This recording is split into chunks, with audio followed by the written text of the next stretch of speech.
Assalamualaikum warahmatullahi wabarakatuh. Hai teman-teman, perkenalkan nama saya Anissa Dwi Nurbaiti, dosen pengampu Bapak Wisman MPD. Judul materi pembelajaran kalimat.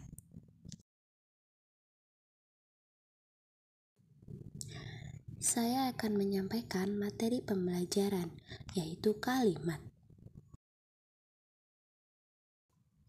Hakikat kalimat. Kalimat adalah sebuah kumpulan kata-kata yang mempunyai arti dan suatu bahasa yang terdiri atas dua atau lebih, yang memiliki suatu pengertian dan pola intonasi akhir. Kalimat juga merupakan satuan bahasa yang mengandung suatu pikiran lengkap. Dalam sebuah kalimat paling kurang mengandung suatu subjek dan predikat.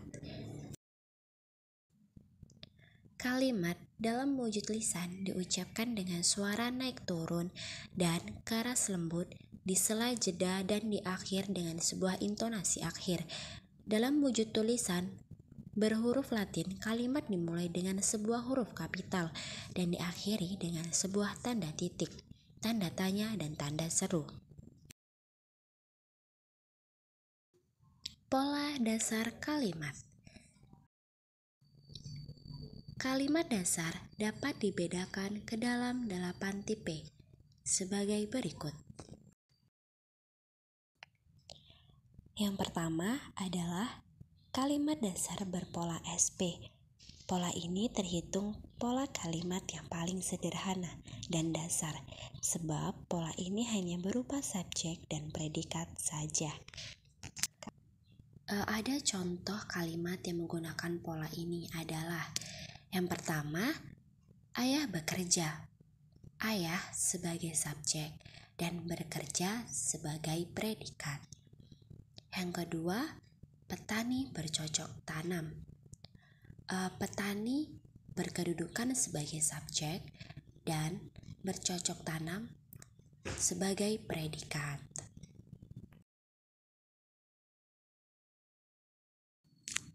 Yang kedua adalah kalimat dasar berpola SPO. Pola yang terdiri dari subjek, predikat, dan objek. Ini biasanya dipakai pada contoh kalimat deklaratif aktif transitif dan kalimat aktif transitif. Contoh kalimat dengan pola ini adalah sebagai berikut. Yang pertama, ibu menanak nasi. Ibu sebagai subjek, menanak sebagai predikat, dan nasi sebagai objek.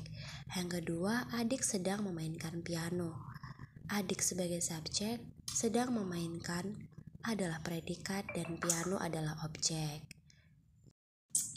Yang ketiga, kalimat dasar berpola SPP. Pola ini terdiri atas subjek, predikat, dan pelengkap.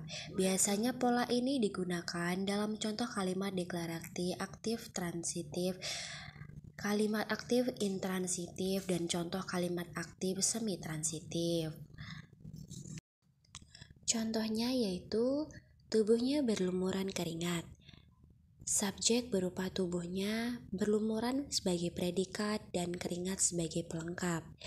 Yang kedua, langit malam ini bertaburan bintang-bintang. Langit malam ini berupa subjek, bertaburan sebagai predikat, dan bintang-bintang sebagai pelengkap. 4. Kalimat dasar berpola SPK merupakan pola yang terdiri atas subjek, predikat, dan keterangan. Pola ini biasanya dapat dijumpai pada kalimat deklaratif aktif intransitif dan kalimat aktif intransitif. Contoh pola ini adalah sebagai berikut. Anak-anak bermain di lapangan. Anak-anak sebagai subjek, bermain sebagai predikat, di lapangan sebagai keterangan. Berikutnya adalah kalimat dasar berpola SPOK. Pola ini merupakan pola yang paling umum dan paling dikenal di masyarakat. Sebagaimana yang telah diketahui bahwa pola ini terdiri atas subjek, predikat, objek, dan keterangan. Adapun contohnya adalah sebagai berikut. Ibu membeli sayur-sayuran di pasar tradisional. ibu sebagai subjek, pembeli sebagai predikat, sayur-sayuran sebagai objek, dan di pasar tradisional sebagai keterangan.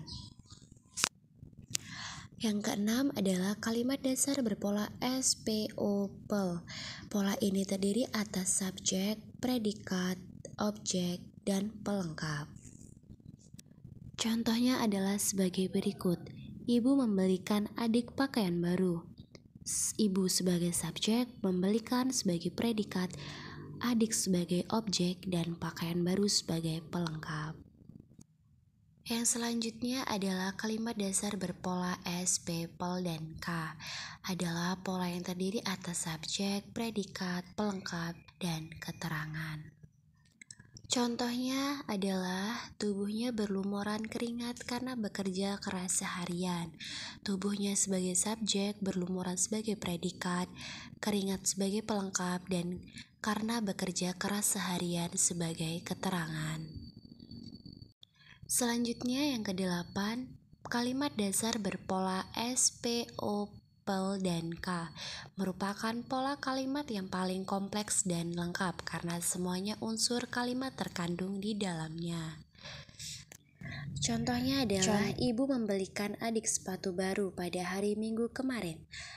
Ibu sebagai subjek membelikan sebagai predikat, adik sebagai objek, sepatu baru sebagai pelengkap pada hari Minggu kemarin sebagai keterangan. Kalimat majemuk. Kalimat majemuk adalah struktur kalimat yang memiliki lebih dari satu dasar kalimat. Kalimat majemuk dibagi atas beberapa bagian. Yang pertama, kalimat majemuk setara. Yang kedua, kalimat majemuk yang menyatakan pemilihan. Yang ketiga, kalimat majemuk bertingkat. Yang keempat, kalimat majemuk campuran. Yang kelima, kalimat majemuk yang menyatakan urutan peristiwa. Yang selanjutnya kalimat majemuk yang menyatakan perlawanan atau pertentangan. Selanjutnya kalimat efektif. Menurut J.S. Badudu, kalimat efektif adalah kalimat yang baik karena apa yang dipikirkan atau dirasakan oleh si pembaca, si penulis dalam bahasa tulis dapat diterima dan dipahami oleh pendengar, pembaca dalam bahasa tulis. Sama benar dengan apa yang dipikirkan atau dirasakan oleh si penutur atau si penulis. Ciri-ciri kalimat efektif. Yang pertama, kelogisan kalimat. Yang kedua, kesepadanan struktur. Yang ketiga, kesejajaran. Yang keempat, kehematan kata.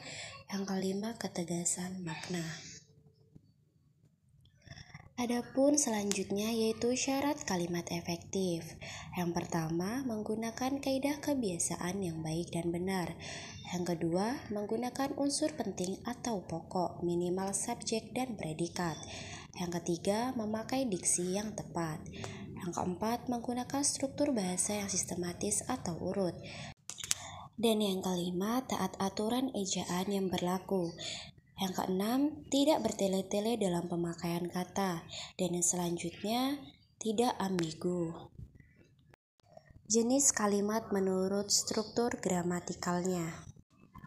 Menurut strukturnya terbagi atas kalimat berjenis tunggal atau simpleks dan majemuk atau kompleks. Yang majemuk dapat bersifat setara atau koordinatif, tidak setara atau subordinatif, dan campuran koordinatif subordinatif.